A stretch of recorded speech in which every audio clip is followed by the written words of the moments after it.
Welcome to the Dope CFO Accounting and Cannabis Podcast. Super excited for our guest today, also named Andrew Livingston. I met, actually saw him at the AICPA Cannabis Conference, which I help plan every year. We didn't actually meet, but I saw you on stage with Jen Benda, who's also been on my podcast as well. And you had one of the definite keynote top talks at the entire thing, and that's when I reached out to you. So very excited to have you. You're the Director of Economics and Research at Vicente LLP, which is definitely one of the top national cannabis law firms as well. You know, when I was reading your background, I'm going to let you dive in a little to your background and your story, because you're obviously an OG. You were in the first state, Colorado. This goes back to even your college days, and even I was thinking, what a cool law firm. They've actually got a position titled the Director of Economics and Research. That sounds like a lot of fun to me. But why don't we start? I'll let you fill in some of the color, but on your background and your stories. We like to hear how everybody got into the industry as well. Well, awesome. Thank you so much, Andrew. Really appreciate the opportunity to chat with your audience. Tell them a little bit about what it's like to be an economic analyst and economist at a law firm, and kind of where I've seen the cannabis market shift and move over the last decade plus. So I got my interest in marijuana policy reform, drug policy reform, and the drug policy reform student movement when I was in high school. I actually started getting really fascinated about drug policy. You know, I always joke, it's like I became infatuated with cannabis policy at around the same time as I started using cannabis. So it's probably about my junior year of high school. Went to school in upstate New York at Colgate University. And I started a chapter of Students for Sensible Drug Policy, SSDP, the end of my freshman year of college. So SSDP has been a wonderful organization that's been around since the 1980s. It's been fighting for drug policy reform on college campuses, really across the country, a little bit across the world. Since that time, it helps to mobilize students, teach people about drug policy reform, the harms of the war on drugs, and really kind of make change. One of my first, things I did was back with, turns out someone who became a lifelong friend, Evan Nissen. We worked on a lowest law enforcement priority in New Brunswick, New Jersey, where Rutgers is. And I think that was like my summer of my freshman year. And I've been doing kind of cannabis policy, drug policy reform, kind of really my whole life. I double majored in environmental science and economics, and use that to analyze a cross section of human systems and natural systems. My kind of passion is in demand modeling and understanding kind of economics and what drives different consumers, what drives different people. And I spent a lot of my college period almost developing my own major and my own interests in understanding illicit markets and illicit drug markets, and really trying to get down to the fundamental question of why some illicit markets are extraordinarily violent and others are not. And I'm happy to chat about, why that is, but it was really kind of an interesting time to be in college and learning a lot about the war on drugs, as that was a period of time. I was graduated in 2012. So 2010 or so was about, 2010, 2011 was the height of the Mexican drug war. That's when a lot of the different cartels were killing each other. There was a U.S. policy of fractionalization, of going after cartel heads in order to try to break up the organizations. That then creates power vacuums, and there was a lot of violence. Tens of thousands of people were dying in Mexico along the border at that time. And yet on the U.S. side, there wasn't as much violence. And so, I was very kind of interested in understanding that. Really came from a framework of trying to, look at this from the aspect of, drug policy reform is necessary in order to reduce the financial stranglehold that a lot of these international cartels have on Central and South American countries. So that's kind of where I got into it. Then graduated in 2012, wanted to find a job working on cannabis policy. drug policy reform. Applied for a few different places, did a summer program in DC, which was great. And then I flew out and it was just like, I just want to be part of the movement. So I did voter registration coordination in Colorado because I wanted to get as close as possible to where the locus of action was. That job wasn't fun. So I left and I volunteered slash kind of worked on the campaign full time and was lucky enough at the age of, whether it been 22, to be one of a handful of people who was working full time on the campaign to help pass cannabis legalization in Colorado. And so everything changed from there. No, that's an amazing story and background, and I love pretty much everyone has their own little story of how they got in. You know, it's interesting. Colorado, I graduated from Boulder, Colorado in 1986 with a degree in finance, and back then, I remember I came home one summer and my roommates had a huge grow in the basement of our house up on the hill.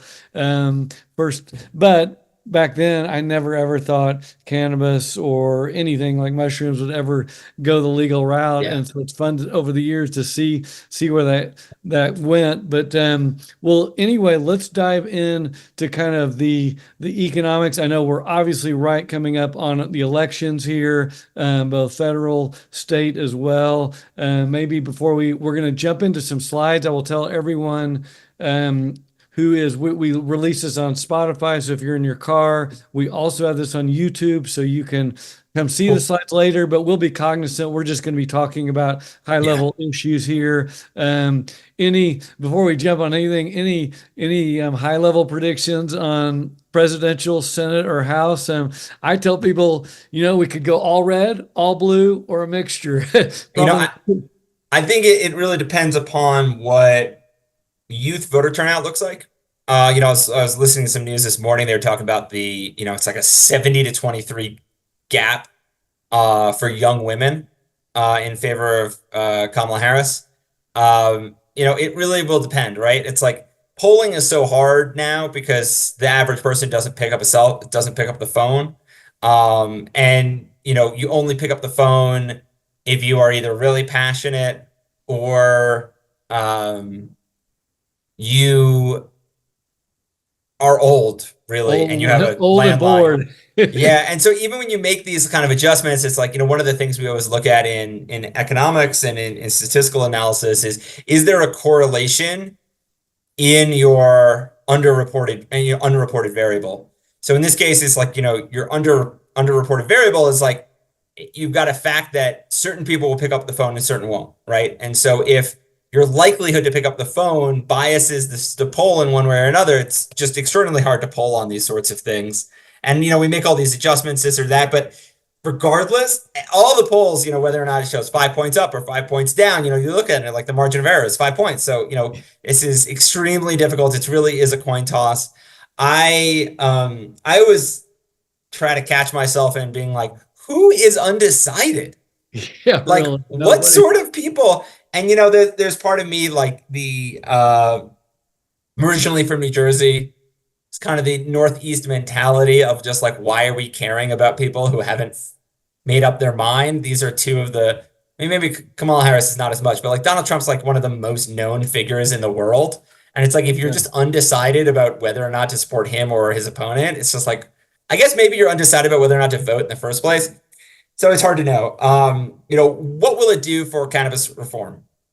So the main thing is, I think Trump is more likely to stymie the rescheduling process that's been moving through under the Biden administration. That is not going to wrap itself up before the next president is sworn in. What's going to end up happening is like administrative law hearings and processes. So it's like really depends upon to what degree the federal government either encourages or fights that process as it goes into the court cases. And that will really depend upon what happens with the next president. Are we going to see Trump crack down in a significant way on state cannabis markets? No, he didn't do it last time. And I think he's more in favor of cannabis now than he was 4 years ago. Even when he put, former Attorney General Jeff Sessions in, who was like the most vocal critic of cannabis policy reform in the Senate at that time, to become Attorney General. Yeah, he rescinded the Cole memo and all of the Department of Justice memos on cannabis, but that didn't result in a significant increase in federal crackdown. So don't really know what's going. Don't think that that would happen there. And we've even seen him now say he's in support of the Florida initiative for Yeah. legalization. So will it really change there? I don't really think so. If Kamala Harris becomes president, she'll be the first president that is in favor of cannabis legalization. Biden was not. Obama was not in favor of legalization. They were in favor of medical, but Kamala Harris is openly in favor of legalization. Is this going to be a top priority for her? Nope. Will we Yep. see some sort of attorney general memos that would push forward, expanding upon the second Cole memo that was published in 2013? Possibly. Whether that's good or bad really depends upon the details of it. Could allow for some degree of interstate commerce if, amongst those states that have passed laws really along the West Coast, permitting interstate commerce if there is an attorney general kind of recommendation on that. Are we going to see federal legalization pass in the next 4 years? I just don't think so. We've been unable to pass safe banking. It's just difficult to pass federal legislation generally. Anything. Yeah. And so I think the action is going to continue to be at the state level. And then the big question is even less for cannabis, is to some degree with hemp and intoxicating hemp THC, hemp Delta 9, hemp CBD. That really depends upon what's going to happen with the Farm Bill. And it's hard to know whether or not the Republicans or the Democrats would be better on that. There really is kind of back and forth. I don't think that's as partisan of an issue as we would maybe imagine. I think generally, also I am a Democrat. I will vote for Kamala Harris, although I don't love her. I do really like Tim Walz. He's pretty awesome, and as far as what he's done, passing legalization in Minnesota has been great. Kamala Harris has been good on cannabis in the last half decade or so. Wasn't as good on cannabis when she was in California as Attorney General. She was good when she was in the Senate, but when she's Attorney General, not as good. But again, I think she's fine on it. I think Yeah. I'll be supporting her. I think she'd probably be better on cannabis legalization. But we are an entrenched illegal market, right? Like, federally illegal, but we're state legal. We're going to see probably a few more states legalize for medical and adult use. This next year, I was just doing some analysis for Nebraska. Florida's on the ballot. So Why don't I think we're getting into where yeah, sorry. I'm going to go ahead and share slides. For those of you that are watching, for those of you who are just listening, everything we talk about, you won't be missing anything. But if you want to watch the slides, head over to YouTube to the Dope CFO channel. You'll be able to see us there. And so I know the slides jump in to all. I'll do my best to describe them as well to help it make it a little easier. Describe it. So we're going to look at the national environment, the state level, also intoxicating hemp. One thing I've said from my perspective, so I'm a longtime born and raised in Oklahoma, very, very red state. I currently live in Oregon. That's how I got into cannabis. I've been here since 2010. And one thing that's interesting to me is it didn't matter who's been president, Obama, Trump, Biden. It didn't matter red states, blue states. When Colorado legalized, Oklahoma and Nebraska sued the state of Colorado. Not 5 years later, Forbes called Oklahoma the most cannabis-friendly state in the nation. We had about 10,000. And so to me, just the rapidity of being incredibly anti-cannabis for decades, and for them to flip that quickly and to go all into cannabis as a red state, it just shows me that this is really goes back to those Aaron Smith slides of 8 out of 10 Americans want legal cannabis. And I think that's the current polling numbers in Nebraska. Texas, I've seen similar numbers. Yeah. And so, at some point, I say that when we're gridlocked on issues like we are in the federal level, things don't get done. I think last year the fewest bills got passed in like 50 years. But when 8 out of 10 Americans agree on something, that's why if you look backwards to what you're saying, 2012, it's not that long ago. Cannabis has swept the nation. And so it's been super fun fun to watch. But we've got slides up. We're going to talk. So I've got this first slide up on state regulated cannabis markets, kind of showing what I just talked about, this growth. And I tell people it's up and to the right every year. COVID, Trump, Biden, doesn't matter, up and to the right. I Yep. think we'll see that again this year. I saw Michigan just came out with record numbers last month, um, as just a data point. But I'll let you jump in and kind of talk about the state level markets right now. Yeah, so this slide is analyzing the top 20 markets. There are what now like 33, 34 states. It really depends upon how you count it. Do you count Yeah, Texas as a medical cannabis state? Do you count, Iowa? There's even the question of like, should we be counting states like Tennessee because they've got hemp and there's a lot of hemp sales, or things like that, yeah, or Kentucky, even they've passed medical, they haven't actually has sold any regulated medical cannabis, but they've got hemp, and it's really, these hemp edibles are the same as you would get in any adult use market. So it's really a question of how do you count different states? But the top 20 states account for the vast majority of the market. 2023, based upon both combination of projections, but mostly actual sales data from the state, dealing with about a $26.8 billion market in total. We're probably somewhere between 28 and 32 billion, probably not even 32, probably 28 and 30 billion for total market. Once you get past the top 20 markets, you're dealing with only like 100 million or less of the size. They tend to be pretty small. And so, yeah, really the growth year to year, for a long time, we saw a pretty significant growth over a year. From 2019 to 2020, the market expanded over $7 billion in a single year. That was with states like Michigan coming online, and some others. We saw a slowdown. Really, the most significant slowdown was between 2021 and 2022, when there was, really only $500 million growth. And that was because of a shrinking of the California market at that time, shrinking of the Colorado market, and a few others. Some of those more mature markets, that state of Colorado has continued to be in a decline.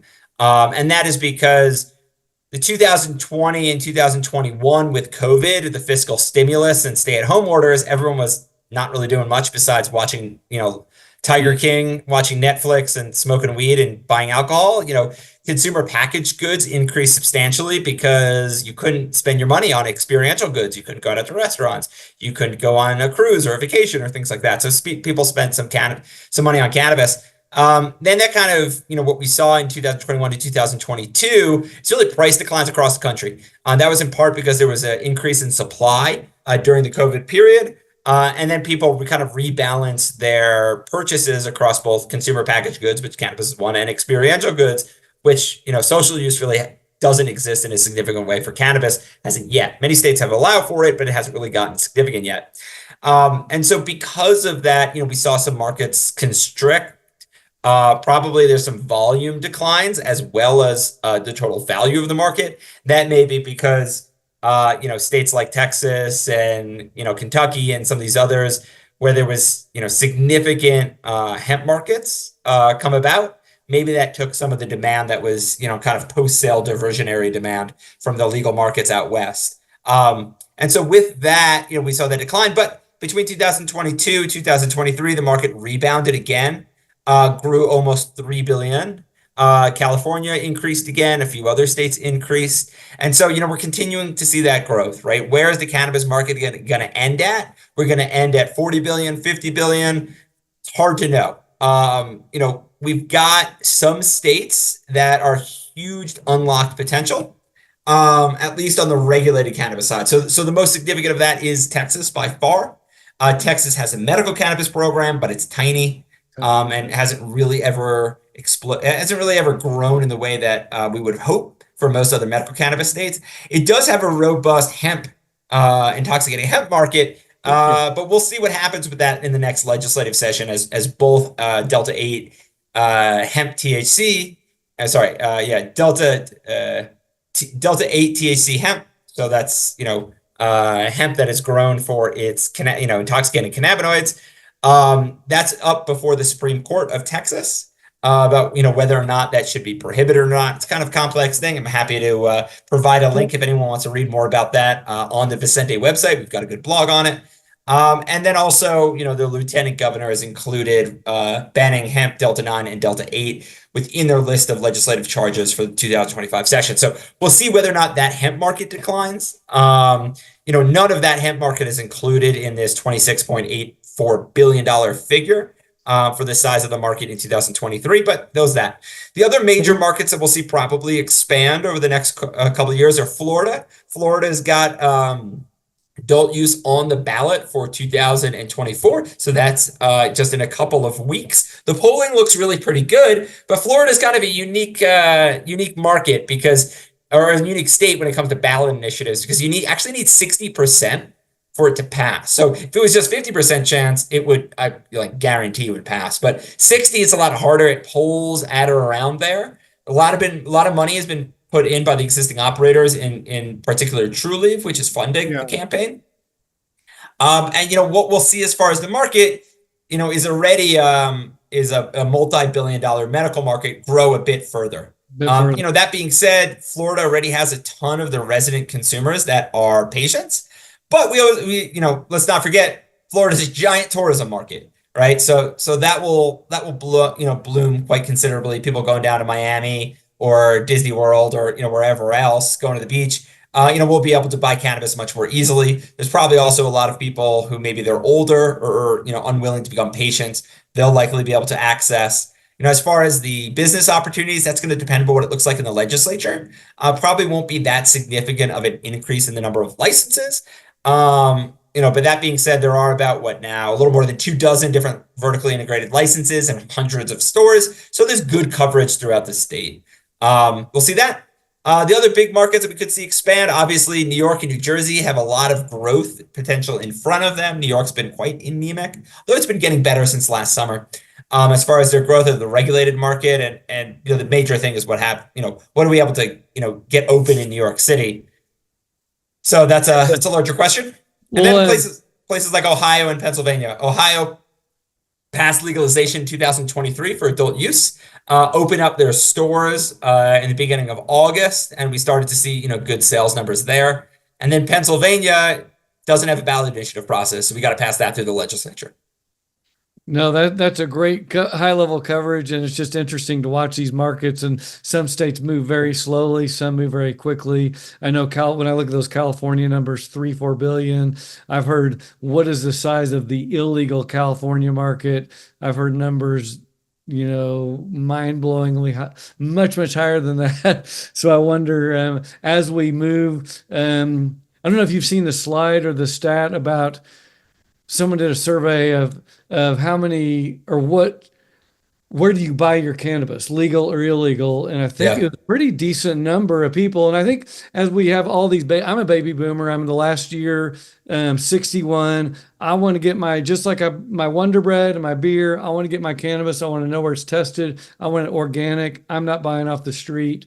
I think a lot of us older adults are gonna want to have good legal sources as we move over the next 10, 20 years. Same as I could buy bootlegged wine, but I don't these days anyway. So yeah, it's always hard, right? It's like you want to make sure your cannabis is legal and tested, and want to make sure your edible products are produced safely. And a lot of consumers in different states don't have that access, or they don't have that access at a price point that makes sense. So that's one of the main things we look at is how do we increase cannabis access, not only in markets where it isn't legal yet, but also in markets where it is legal, but where those, we need to have those markets better serve consumers and patients. All right, well, let's jump on to the next about. So this slide is just showing that most cannabis businesses are small businesses, and maybe define that with. Yeah. So this was so we did some work as part of the rescheduling. Myself, Bo Whitney, another woman, Sammy Marklin, and a few others. We kind of did some analysis on what kind of cannabis markets look like. And what we did was there was a lot of survey put out Um, and what we did was we look at the NAICS codes, the North American Industry Classification System. Um, and so, we did this. Another one of my friends, Mark Gannett, was another one of the economists to work on this as well. It was really an awesome group of most economists in the cannabis space, we know each other, but we don't get to work together because, no single client is going to hire multiple economists. But Yeah. this was for the Minority Cannabis Business Association as part of rescheduling stuff.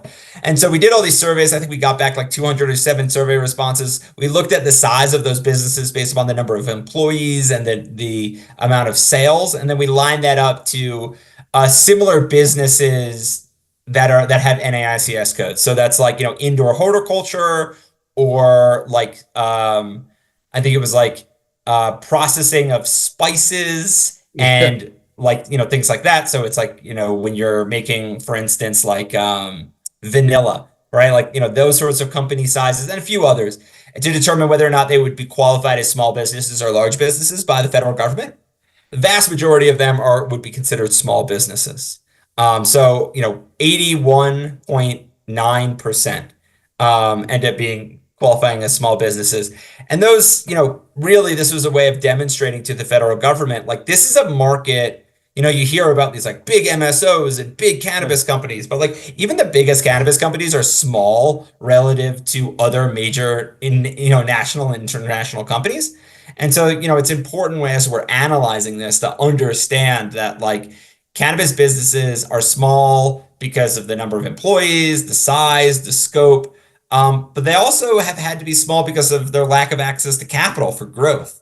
And really, the largest businesses that have the best access to capital are publicly traded, but, they are still, no one's having billions of dollars in sales really, by and large, Yeah, and that's or at least not I many. I I love that topic too because I've heard different talks as well. Like, oh, when this is fully legal, whenever it is, 5, 10 years, it's going to be all big players. And I was like, well, we saw the opposite in alcohol and beer and wine.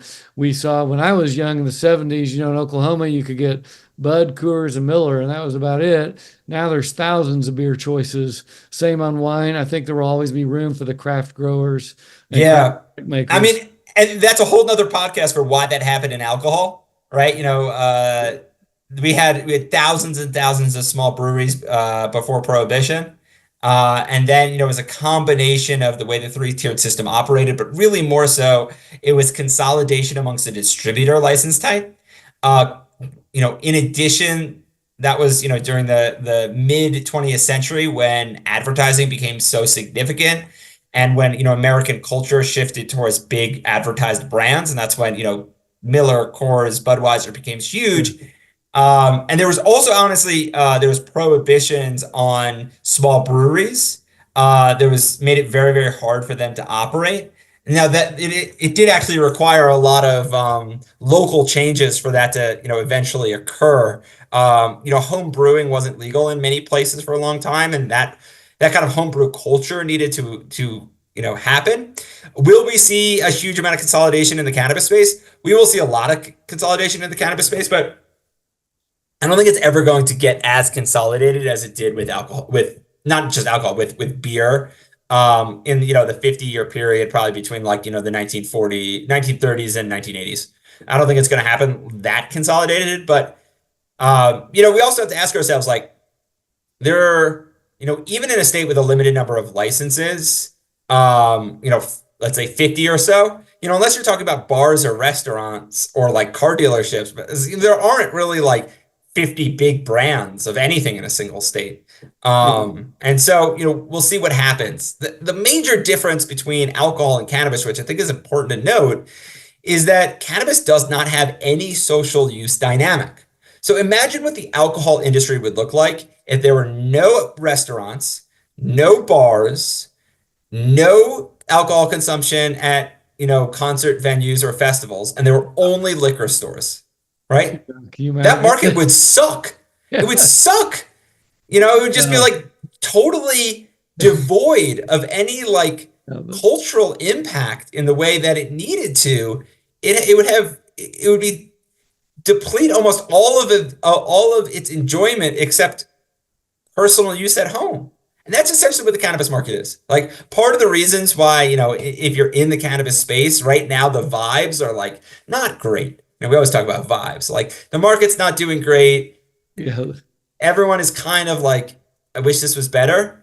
It's because like imagine what alcohol would be like without breweries, without, alcohol in Mhm. restaurants. You couldn't have a wine with your Italian food. Like it would not be fun.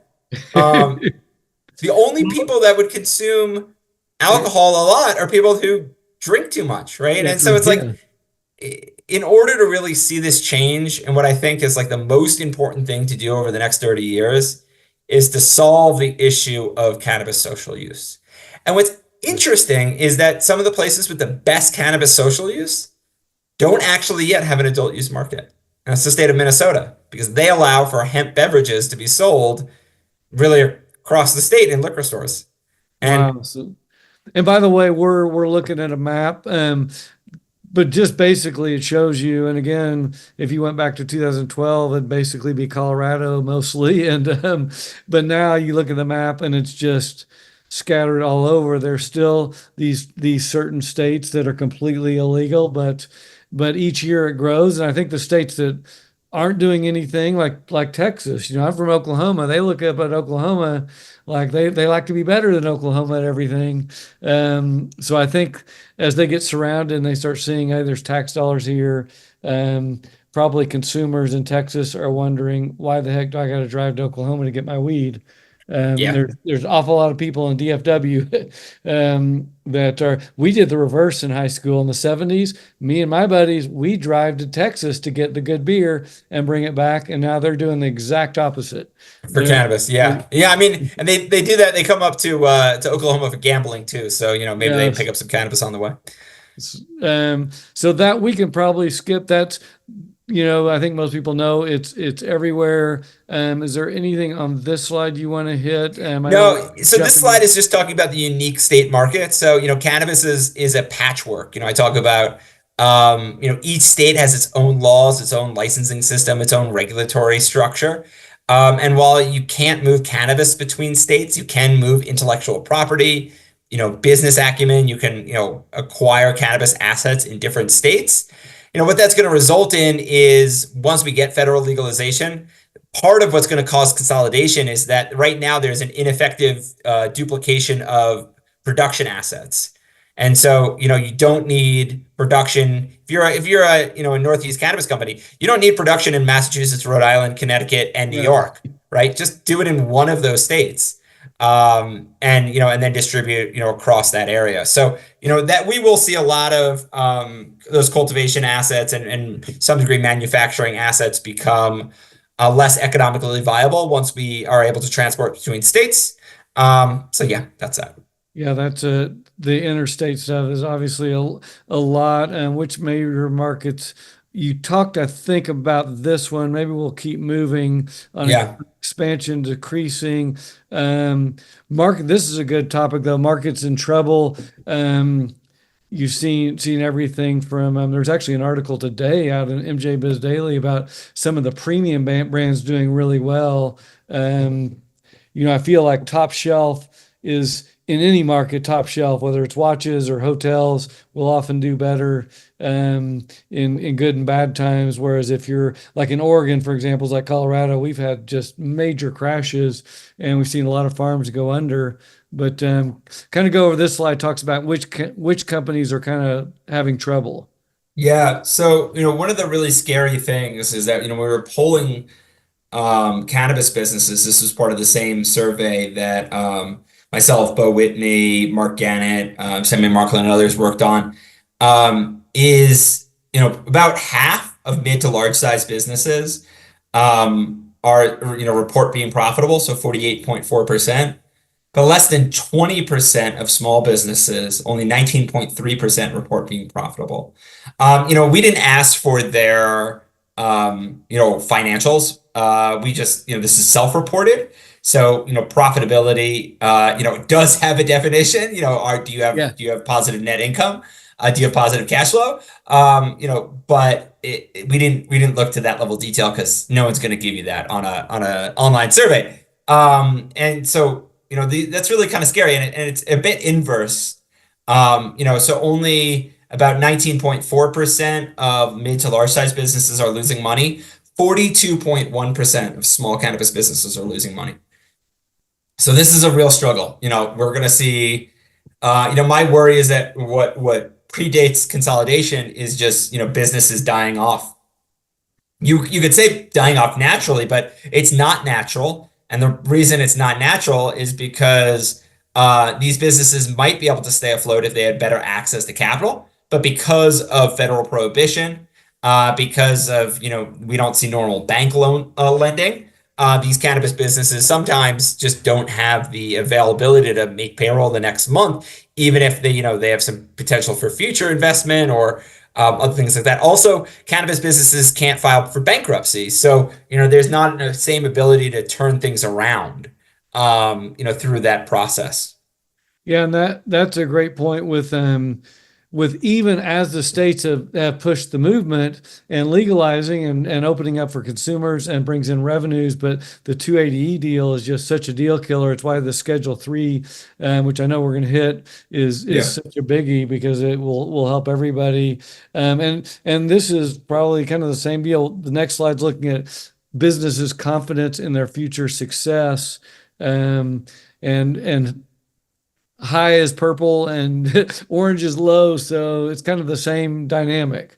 Yeah, Big mid to businesses. large size businesses are much more confident in their success. Only 28% of small businesses have a high confidence in their future. That's really sad. So hopefully, again, in this slide, actually, we talked about alcohol. I love this one. Shows that is this alcohol by volume or dollars? No, that's use. So that's reported daily and near daily alcohol consumers. So the number of reporting use 21 plus days in the past month. And so this is essentially daily or near daily alcohol use to percentage. Let me look at that number reporting use. Oh no, sorry, that's millions of consumers, not percentage. So for the first time ever, really, this is a comparison of alcohol and marijuana. And so in 2022, there were more daily or near daily. So that's people who consume I think it's like 20 or more days a month, marijuana users than alcohol users. And it's not great to be a daily or near daily either. I am a daily or near daily marijuana user, which is probably better than being a daily or near daily alcohol user. But it's also, are you consuming all day, every day, or just at the end of the day? For me, it's just at the end. But what we see there is the vast majority of the products get consumed by the heaviest consumers, right? And so one of the interesting things is like, well, cannabis consumption is up. Why are cannabis markets doing poorly? And that's really kind of, I think, where the combination of oversaturation comes from, oversupply, and the fact that, in competitive markets, you don't have huge, even if you have a lot of volume demand, if you have a competitive market, you don't have a lot of margin. And that margin is eaten up by, high debt servicing rates. If you've got, a high interest lending, and eaten up by, high operational and regulatory costs. Yeah, so that's and you look at some state, and again, like every state does it differently. Oklahoma just allowed anyone and everyone to open up a store. So it's a common misconception I get on the accounting side. Well, Oklahoma's only medical. They probably don't need accountants. I was like, well, there's 10,000 cannabis companies there. My parents live. If you go down this 1 mile by their house, there's 5 dispensaries on the same side of the street in 1 mile, and it'd be like having 5 liquor stores on the same. It doesn't make any sense at all. So it's entertaining, but it's tough to be. And you hit some of this as well around the razor. This slide, we're looking at the cannabis iceberg. There's just razor thin margins. Or 280E is punitive. My wife ran a retail store selling high-end dishware and furniture and bedding in Bend, Oregon. And any retail operation, any retail, margins are thin. That's If it. you Yeah. throw on a punitive 20% tax, I tell people flat out, if you're profitable with a dispensary, more than likely you're doing 280E wrong. You're probably actually, your tax return likely is wrong. But so some people that might self-report as profitable might not actually be. It's really tough on the Yeah. dispensary side. Yeah. I mean, you can structure as much as you want, but it doesn't necessarily mean that your end point is gonna be profitable in the end. You might have positive EBITDA, but that doesn't mean you're gonna have positive net income. Net income. We got another slide on finance and tax issues. I'm not going to hit that because that we know that's a biggie over time. You've also talked about the declining prices over time. And again, it depends, on you look at, say, the Massachusetts market compared to, say, Oregon. I actually thought it was higher than that, but like Oregon, we've just been so rocky. We've had some real price crashes, but again, it's over. If you can't sell your product across state lines, we're a pretty small state, and you just have this insane supply. If we have way too many farms, so Yeah. this balance of figuring things out, I say mean, Oregon, that's a, Colorado. that's a struggle for, the state of Oregon for decades and decades before even, legalization was a great supplier of high quality cannabis to the rest of the country. And they wanted to bring their illegal market into the legal market.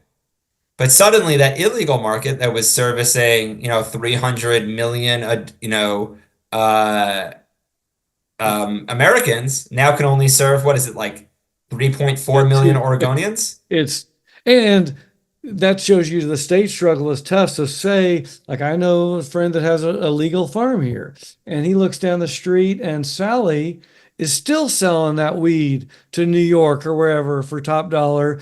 And it's like, and not paying tax and insurance and workers' comp. It's like it really hard for the legal people trying their best and still having to compete against the illegal markets. Yeah. It's a struggle. So Schedule 3 again would be, I think, huge to getting on this. Now this slide's key underperforming markets. Yeah, so What this is is a this fun showing? scatter plot. This is to give you a little theater of the mind.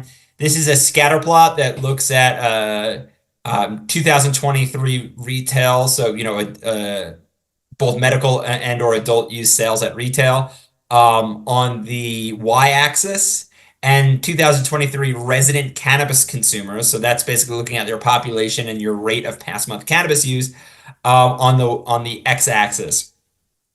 And what's interesting here is that, the scatter plot is somewhat linear, right? So and that makes sense. The more people you have in the state, the larger your market is.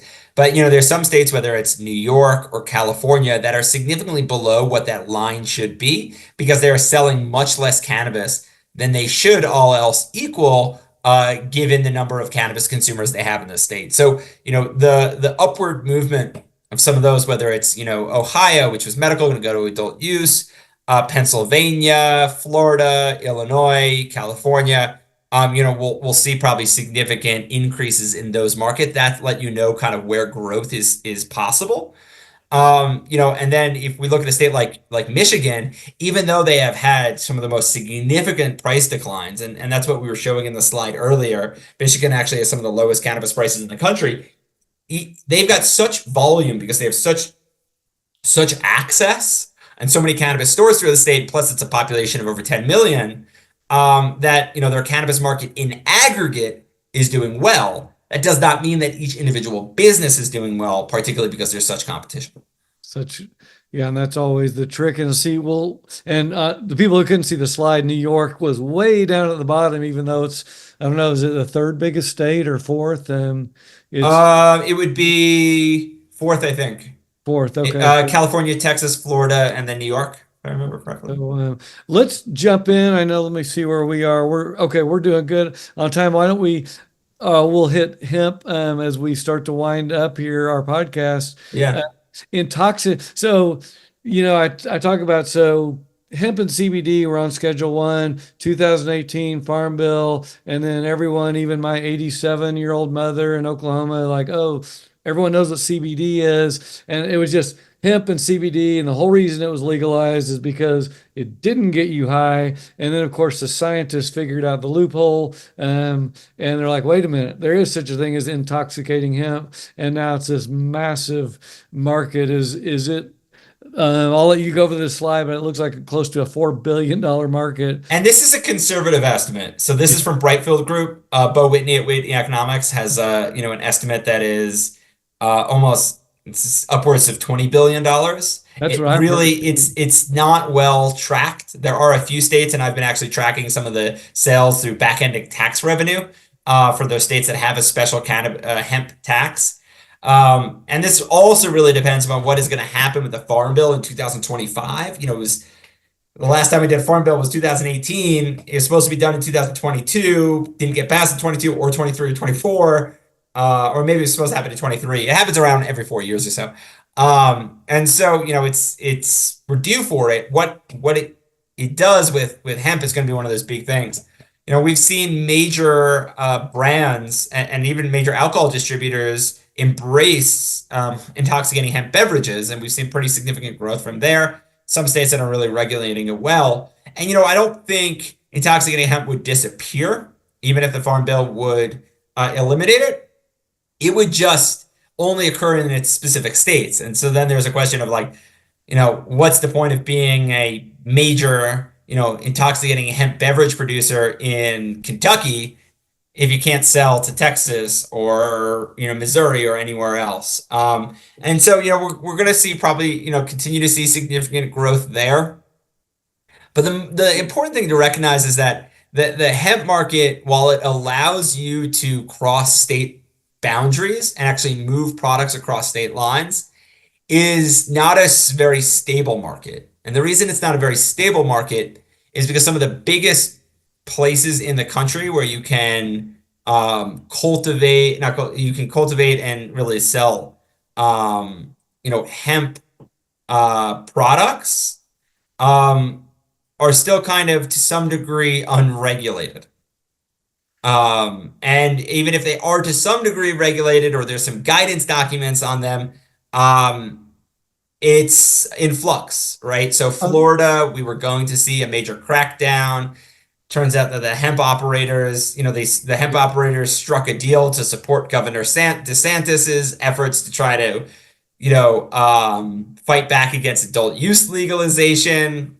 That was a whole conundrum. What about in California? I saw they just cracked. Yeah, California just banned all these materials. Well, and so if I'm making this stuff, I would be a little bit worried about what if more and more states crack down? What if the new Farm Bill actually has language? I guess it's like you say, a little bit unstable and risky if you're the producer of intoxicating hemp. Yeah. And by risky, I don't mean federal enforcement. I mean just suddenly the ground you're standing on or the ground you're selling to become no-go. And then it's just what happened to my market? And I can't remember if it was your talk at the AICPA or someone else mentioned, they were saying, well, we say, oh, Texas is this massive market, it's totally illegal, but really indirectly through intoxicating hemp, Texas has had legal THC, and they sell it in 40,000 outlets in Texas. Yeah. And so you can still I have a bunch of friends in Texas, and they email me about, do you know about this product or that product? I was like, I don't really know any of the usage, but it's definitely a big issue. Let's look at our final topic. We'll look at future predictions. We are right here at the tip of I think you mentioned, so we've got North Dakota, Nebraska, Florida, and then Pennsylvania doing something on the legislative side. So potentially 4 more fully legal markets. Would that bring us to 30 states? Yeah, I don't know when Pennsylvania will happen. I mean, really, it's Nebraska. North Dakota, what they're trying to pass, though, is just non-commercial. Okay. And so it's really just Nebraska and Florida. Florida's going full adult use. Nebraska's going medical. And then that would put us over halfway there as fully legal or yeah, so we've got 38 plus DC. who are medical cannabis states, then another three if you want to count like Iowa, Texas, and Georgia, which technically have commercial medical programs, but they're not significant. And yeah, And so yeah, we're already dealing with a situation in which you got almost 80%. And if this passed, we would actually, or no, more than 80%. We'd have 42 out of 50 states with medical. And on the adult use side, we'd end up with about 24 states. And then there's DC and Virginia. Virginia passed adult use legalization, but wasn't able to pass a law that would actually create a legal sales system before Governor Glenn Youngkin, who's a Republican and is in opposition, was elected. And so, yeah, I mean, most importantly, Florida would be the first state in the Southeast. And because we don't have, there's no state south of Missouri, essentially, east of Colorado that is adult use legalization. So that would be significant because it's not only is it a huge market, right? Florida is the largest medical cannabis market in the country with over 880,000 patients and about a 2.87, so almost $2.9 billion market in 2023. Sales will likely grow over 3.5 billion or so. Ohio, I projected the market to exceed about 2.5 billion by 2027. Ohio is another, significant adult use state. It's got a pretty good number of licenses there. Not a huge number, but that should be a pretty profitable market for those businesses for a while. And then New York, which has had a difficult implementation, although sales have been looking better over the summer, still nowhere near where it needs to be. And that's because we do need probably 1,000 stores in New York City area. They're never going to open 1,000 stores, and so it's going to be hard to compete with all the bike messengers, right? Everyone yeah. forgets that we had a HBO comedy show about the illicit market in New York, and that will continue until cannabis becomes more accessible, more available, and at a better price point than it is on the illegal market in the city. That's and on the this next slide's on hemp. On I can't remember if there's a Schedule 3 slide. Do you think I know we have a hearing December 2nd? Do you have any prediction on timing? Do you think Schedule 3 happens? I know, by the way, there is I actually signed up today. Vicente has a Schedule 3 webinar coming Yeah. up here in October. I'll be on it. Are you all going to make a prediction on we think 6 months or sooner, or we're uncertain? The best person to make that prediction is my colleague Jason Adelstone, my friend and colleague, and he's been following the administrative process because it gets really wonky. It gets really detailed into all of the complexities around administrative law hearings and administrative processes and lawsuits, post-administrative processes. That is not my area of expertise, to say the least. And so it's hard to know Anyone's exactly when it's going to happen. Um, you know, the question though is that it's not even like when is it going to happen. It's like when would it become effective? Yeah, And so that I think will depend on the court cases afterwards. afterwards. So we've Yeah. got some more time. This slide's looking at hemp beverage opportunity. I know, gosh, we've seen just the beverage markets explode the last 10 years. I mean, even in my lifetime, I went when I used to get water, you know what? We went to the faucet and we got water. Then we had bottled water for a long time. Now we have, I don't know how many water products there are, thousands of just water variations. Yeah. And just whether it's kombucha, water, soda, whatever, coffee, tea, beer. Yeah, beverages are huge. And I think I've also seen beverages are a very profitable type of product to manufacture. And so I just think THC infused or hemp beverages over It's a the volume game. And that's part of yeah, the reason why they've never been all that strong on the regulated medical and adult use side. Also because most dispensaries, because they have to be small for 280E purposes in order to be profitable, and they don't have refrigerated units, so they don't have ready to yeah, drink beverages. They don't have pallet lifts, so it's hard for employees to work with. Some of these are on the second floors, right? Like you don't see yeah, liquor stores on the second floor of a building. And the reason why is because like does not make sense to lift inventory up a flight of stairs, Yeah. unless of course you have elevators. And so, that whole situation is part of the reason why beverages never did great on the regulated medical and adult use side, but are doing great on the hemp side. But a lot of it is volume, right? In order to um, have the minimum units and to really make this big. And the other really fascinating thing about beverages is that the amount of cannabis that you need to go in there is very little, right? Like Yeah. it's a tiny, tiny.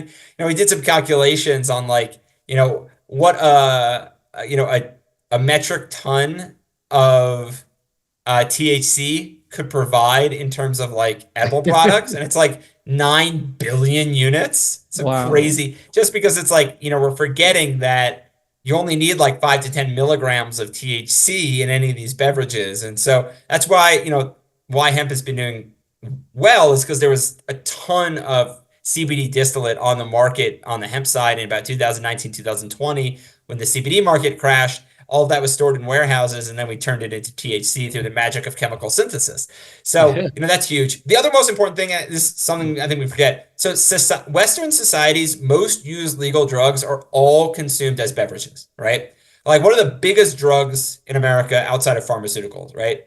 Alcohol, caffeine, tobacco, and marijuana, right? Of those four drugs, two of them are accepted: caffeine and alcohol, which are consumed through beverages, coffee, tea, Yeah. wine, beer, liquor. Tobacco is not accepted because it is smoked. And Yeah. marijuana was also not really, really accepted because it's smoked. But as we start to see that in a beverage format, I think it's going to become a lot easier for non-cannabis consumers to become comfortable being around it.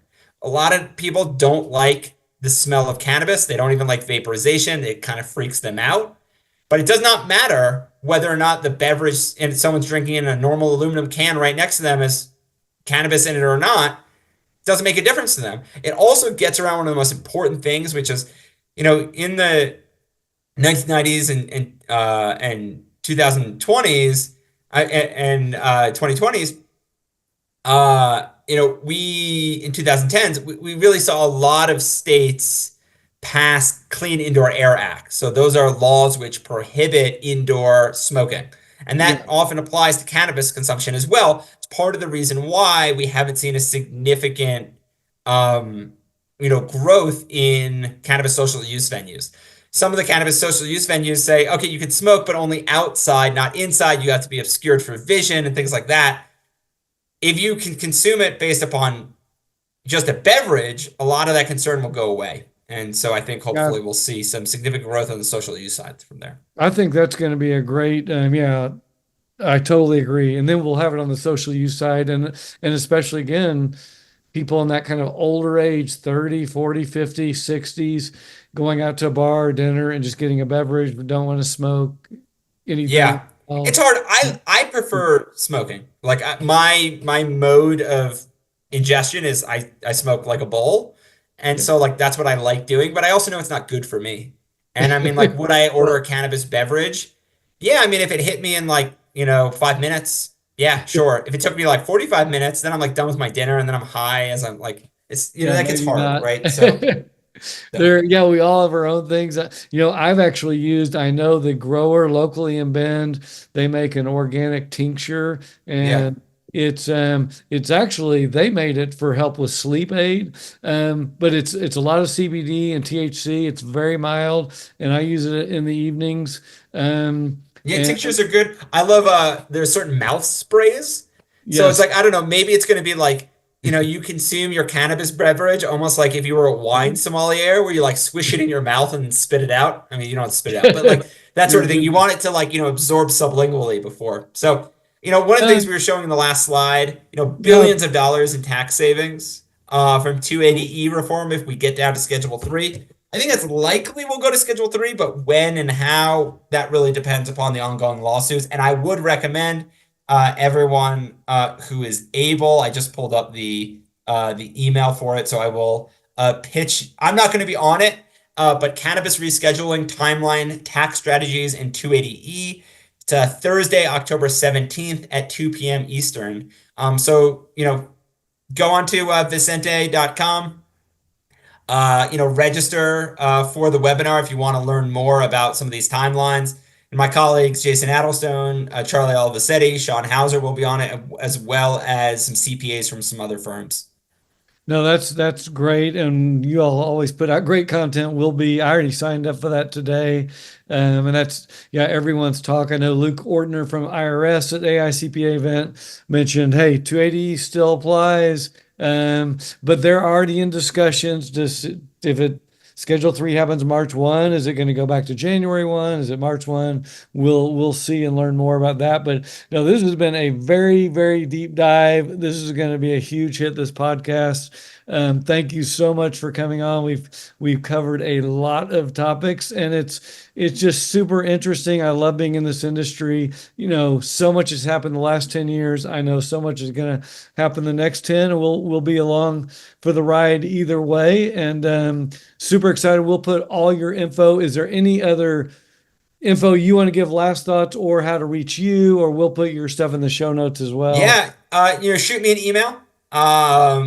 Really love talking to business entrepreneurs. If you're looking for things like, what the size of a new market's going to be, how do we move from one market to another? I've got this sort of product. What's the best place to sell it in? We do this analysis both for hemp, intoxicating hemp, as well as cannabis. We've got trackers across the country.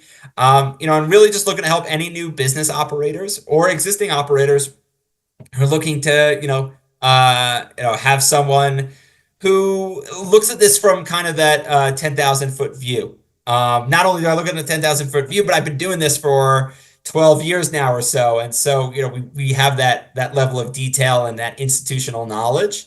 So I'm helpful for that. Or if you looking to, acquire a company and you want someone to, review over some books in addition to your CPA, which of course you should have your CPA look at that. But if you want someone to analyze their demand projections, I'm your guy. That's and by the way, yeah, demand projections is a biggie, especially on startups as well. Making sure they're not crazy. I've seen more than one company go under because the very first company I ever worked for was, we're going to grow a gazillion pounds of weed and we're going to sell them all at $4,000 a pound forever. Not gonna happen. And yeah, that's a good way to make your investors really mad a year later. So, Yeah. well, thank you very much. Great podcast. And we will certainly have you back as well. And we'll have fun to follow us. And hopefully we'll meet in person here out on the event circuit at some point. Yeah, thank you, Andrew. Really, I appreciate you reaching out and, love talking with your audience.